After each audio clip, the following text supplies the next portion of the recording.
LibreOffice ক্যালকে sheet নিয়ে কাজ করা সংক্রান্ত এই কথ্য টিউটোরিয়ালে আপনাদের স্বাগত জানাচ্ছি। এই টিউটোরিয়ালে আমরা শিখব সারি ও কলাম যোগ করা এবং মুছে ফেলা, শীট যোগ করা এবং মুছে ফেলা, শীটের পুনর্নামকরণ। এখানে আমরা অপারেটিং সিস্টেম হিসাবে GNU/লিনাক্স এবং লিব্রিঅফিস সংকলনের সংস্করণ ৩.৩.৪ ব্যবহার করছি। আসুন একটি স্প্রেডশীটে কিভাবে সারি এবং কলাম যুক্ত করতে হয় তা আলোচনার মাধ্যমে এই টিউটোরিয়াল শুরু করা যাক। পারসোনাল ফাইনান্স trackerঅডস ফাইলটি খুলুন। কলাম এবং সারি এককভাবে অথবা একসাথে যুক্ত করা যায়। স্প্রেডশীটে একটি সারি বা একটি কলাম যোগ করতে প্রথমে সেই সেল, কলাম বা সারিটি নির্বাচন করুন যেখানে আপনি নতুন কলাম অথবা নতুন সারিটি যোগ করতে চান। উদাহরণস্বরূপ পারসোনাল ফাইনান্স trackerঅডস ফাইলের প্রথম সারির যেকোনো স্থানে ক্লিক করুন। যে সেলে কস্ট লেখা আছে সেটিতে ক্লিক করুন। এখন মেনু বারের ইনসার্ট বিকল্প ক্লিক করে রোস ক্লিক করুন। দেখুন নির্বাচিত সারির উপরে একটি নতুন সারি যুক্ত হয়েছে।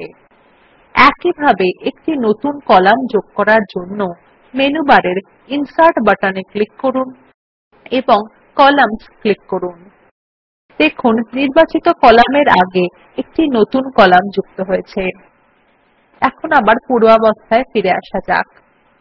যদি আপনি কলামের নির্বাচন তার সংশ্লিষ্ট অক্ষর অথবা সারি নির্বাচন সেটির সংশ্লিষ্ট সংখ্যাতে ক্লিক করে থাকেন, তাহলে একটি নতুন কলাম বা সারি যোগ করতে রাইট ক্লিক করুন এবং যে ড্রপ ডাউন মেনু প্রদর্শিত হচ্ছে তার থেকে ইনসার্ট কলাম্নস বা ইনসার্ট রোস বিকল্প বেছে নিন। অথবা একটি সেলে ক্লিক করে সেটি নির্বাচন করুন, তারপর রাইট ক্লিক করে ইনসার্ট বিকল্প নির্বাচন করুন। আপনি এইরকম একটি ডায়লগ বক্স দেখতে পাবেন। একটি সারি বা কলাম যোগ করতে এন্টায়ার রো বা এন্টায়ার কলাম বিকল্পটি নির্বাচন করুন। একসাথে একাধিক কলাম বা সারি যোগ করার জন্য প্রথম সেলটির উপর বাম মাউস বাটন চেপে ধরে প্রয়োজনীয় সেলগুলি জুড়ে টানুন যাতে প্রয়োজনীয় কলাম বা সারিগুলি উজ্জ্বল হয়ে যায়। এখানে ৪টি সেল উজ্জ্বল হয়ে গেছে। নতুন সারি বা কলাম যোগ করতে যেকোনো একটি আলোচিত পদ্ধতি অনুসরণ করুন। আমরা নতুন সারি যোগ করতে চাই, সুতরাং নির্বাচিত স্থানের উপর রাইট ক্লিক করুন এবং ইনসার্ট বিকল্প নির্বাচন করুন। এরপর এন্টায়ার রো বিকল্পটি নির্বাচন করুন। ওকে বাটনে ক্লিক করুন। লক্ষ্য করুন নির্বাচিত সারিগুলির প্রথমটির উপরে আরো ৩টি নতুন সারি যুক্ত হয়ে গেছে। এরপর আমরা শিখব কিভাবে একটি বা একসাথে একাধিক কলাম মুছে ফেলা যায়। একটি কলাম বা সারি মুছে ফেলার জন্য প্রথমে যে কলাম বা সারিটি মুছে ফেলতে চান সেটি নির্বাচন করুন। উদাহরণস্বরূপ যে কলামে লন্ড্রি লেখা আছে আপনি যদি সেটি মুছে ফেলতে চান, তাহলে প্রথমে সেই কলামের একটি সেলে ক্লিক করে সেটি নির্বাচন করুন। এখন সেলের উপর রাইট ক্লিক করে ডিলিট বিকল্পটির উপর ক্লিক করুন। একটি ডায়লগ বক্স দেখা যাচ্ছে যার শিরোনাম ডিলিট সেলস। এখন শিফট সেলস আপ বিকল্পটি ক্লিক করুন, তারপর ওকে বাটনে ক্লিক করুন। দেখুন সেলটি মুছে গেছে এবং এর নিচের সেলগুলি উপরে উঠে এসেছে। আবার পূর্বাবস্থায় ফিরে আসা যাক। এখন শেখা যাক একাধিক কলাম বা সারি কিভাবে একসাথে মুছে ফেলা যায়। উদাহরণস্বরূপ মিসেলেনিয়াস লিখিত সারিটিকে মুছে ফেলতে সেই সারির ক্রমিক সংখ্যা অর্থাৎ ৬ লিখিত সেলটিকে নির্বাচন করুন। এখন ওই সেলের উপর মাউসের বাম বাটন টিপুন এবং সম্পূর্ণ সারি জুড়ে সেটিকে টানুন। অথবা যে সারিটি মুছে দেওয়া হবে সেটির সারির নম্বরের উপর ক্লিক করুন। সম্পূর্ণ সারি উজ্জ্বল হয়ে গেছে। সেলের উপর রাইট ক্লিক করুন, তারপর ডিলিট বিকল্পর উপর ক্লিক করুন। একটি ডায়লগ বক্স দেখা যাচ্ছে যার শিরোনাম ডিলিট সেলস। এখন শিফট সেলস আপ বিকল্পে ক্লিক করুন এবং তারপর ওকে বাটনে ক্লিক করুন। দেখুন সম্পূর্ণ সারিটি মুছে গেছে এবং নিচের সারি উপরে উঠে এসেছে। একইভাবে আপনি সারির পরিবর্তে কলাম নির্বাচন করে কলাম মুছে ফেলতে পারেন। আবার পূর্বাবস্থায় ফিরে যাওয়া যাক। একটি শীটের মধ্যে একাধিক সারি এবং কলাম যোগ করা এবং মুছে ফেলার পদ্ধতি শেখার পর এখন আমরা শিখব কিভাবে ক্যালকে শীট যোগ করা বা মুছে ফেলা যায়। ক্যালকে একটি নতুন শীট যোগ করার কয়েকটি উপায় আছে। আমরা সেগুলি এক এক করে শিখব। সব পদ্ধতির জন্য প্রথম ধাপ হলো যে শীটের পরে নতুন শীট যুক্ত করতে চাইছেন সেটি নির্বাচন করা। এখন মেনু বারের ইনসার্ট বিকল্পে ক্লিক করুন এবং তারপর শীট ক্লিক করুন। একটি ডায়লগ বক্স খুলে গেছে যার শিরোনাম ইনসার্ট শীট। এখন বর্তমান শীটের পরে একটি নতুন শীট যুক্ত করতে after current sheet radio button নির্বাচন করুন। নেম ক্ষেত্রে আমাদের নতুন শীটের নাম হিসাবে শীট 4 দেখা যাচ্ছে। এই নাম কম্পিউটার নিজে থেকে দেয়। আপনি চাইলে এটির পুনরায় নামকরণ করতে পারেন। এখন ওকে বাটনে ক্লিক করুন। দেখুন বর্তমান শীটের পরে একটি নতুন শীট যুক্ত হয়েছে। একটি নতুন শীট যোগ করার অন্য একটি পদ্ধতি আলোচনা করা যাক। ক্যালক উইন্ডোর নিচে বাম দিকে বর্তমান শীট ট্যাবের উপর রাইট ক্লিক করুন। ইনসার্ট শীট বিকল্পটি নির্বাচন করুন। আপনি শীটের অবস্থান, সংখ্যা এবং নাম নির্বাচন করুন। তারপর ওকে বাটনে ক্লিক করুন। আপনার নির্দেশ অনুসারে শীট যুক্ত হয়ে যাবে।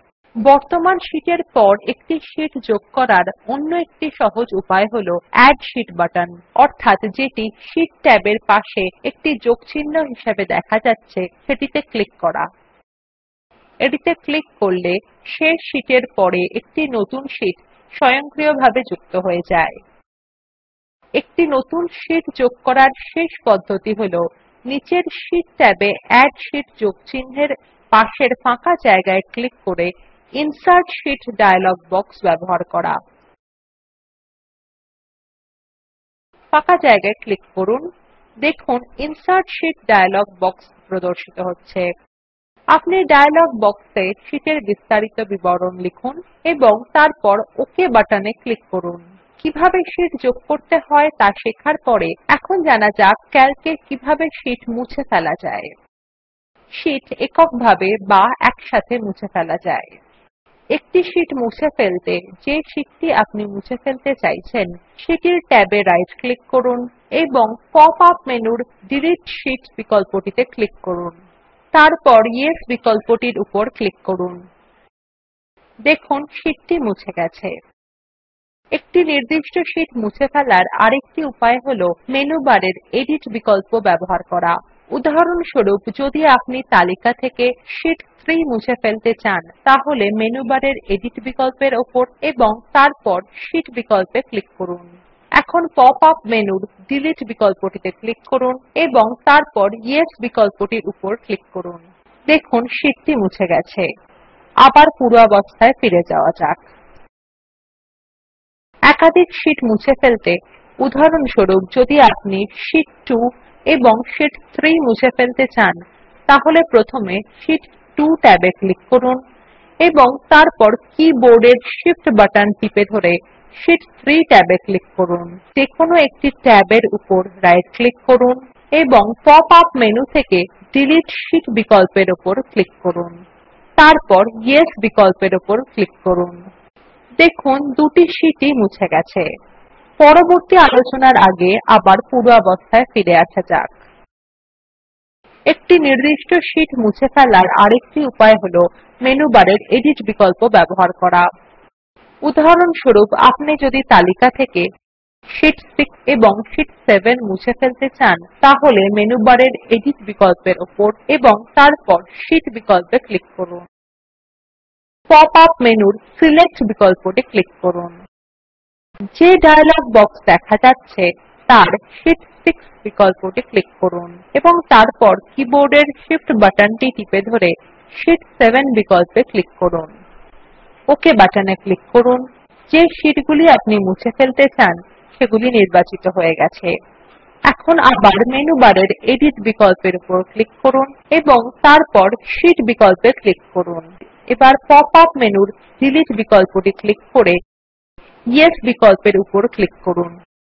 দেখুন নির্বাচিত শীটটি মুছে গেছে। ক্যালক থেকে কিভাবে শীট মুছে ফেলতে হয় তা শেখার পরে এখন স্প্রেডশীটে শীটগুলির নাম কিভাবে পরিবর্তন করা যায় তা শেখা যাক। একটি স্প্রেডশীটে বিভিন্ন শীটগুলির নাম স্বাভাবিকভাবে শীট 1, শীট 2, শীট 3 ইত্যাদি হয়। এই নামকরণ একটি ছোট স্প্রেডশীট অর্থাৎ যেটিতে শুধুমাত্র কয়েকটি শীট আছে তার জন্য উপযোগী, কিন্তু অনেক শীট থাকলে এই পদ্ধতি খুবই কষ্টসাধ্য। ক্যালকে আপনি আপনার পছন্দ অনুসারে শীটের নামকরণ করতে পারেন। ধরুন এখন যদি আপনি শীট 4 এর নাম পরিবর্তন করে ডাম্প করতে চান, তাহলে আপনাকে শীট 4 ট্যাবের উপর ডবল ক্লিক করতে হবে। দেখুন একটি ডায়লগ বক্স খুলে গেছে যার শিরোনাম রিনেম শীট। তাতে একটি টেক্সট বক্সে শীট 4 ডিফল্টভাবে লেখা আছে। এখন এই নাম মুছে ফেলে শীটের নতুন নাম ডাম্প লিখুন। ওকে বাটনে ক্লিক করুন। দেখুন শীট 4 এর নাম পরিবর্তিত হয়ে ডাম্প হয়ে গেছে। এবার শীট 5 এবং ডাম্প মুছে ফেলা যাক। এখানেই লিব্রিঅফিস ক্যালকের এই কথ্য টিউটোরিয়ালটি সমাপ্ত হলো। এতে আমরা শিখেছি সারি এবং কলাম যুক্ত করা ও মুছে ফেলা, শীট যুক্ত করা এবং মুছে ফেলা, শীটের নাম পরিবর্তন। অ্যাসাইনমেন্ট বা অনুশীলনী, স্প্রেডশীট practiceঅডস ফাইলটি খুলুন। সিরিয়াল নাম্বার শিরোনামের কলামটি নির্বাচন করে মুছে ফেলুন। শীটের নাম পরিবর্তন করে ডিপার্টমেন্ট শীট করুন। এই লিঙ্কে উপলব্ধ ভিডিওটি দেখুন। এটি স্পোকেন টিউটোরিয়াল প্রকল্পকে সারসংক্ষেপে বোঝায়।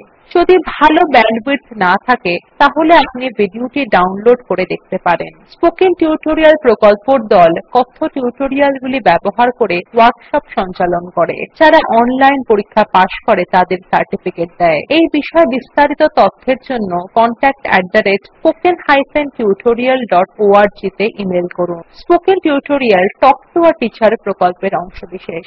এটি ভারত সরকারের আইসিটি MHRD এর ন্যাশনাল মিশন অন এডুকেশন দ্বারা সমর্থিত। এই বিষয়ে বিস্তারিত তথ্য এই লিঙ্কে প্রাপ্তিসাধ্য spoken-tutorial.org/nmeict-intro। আমি অন্তরা এই টিউটোরিয়ালটি অনুবাদ এবং রেকর্ড করেছি। শুভবিদায়।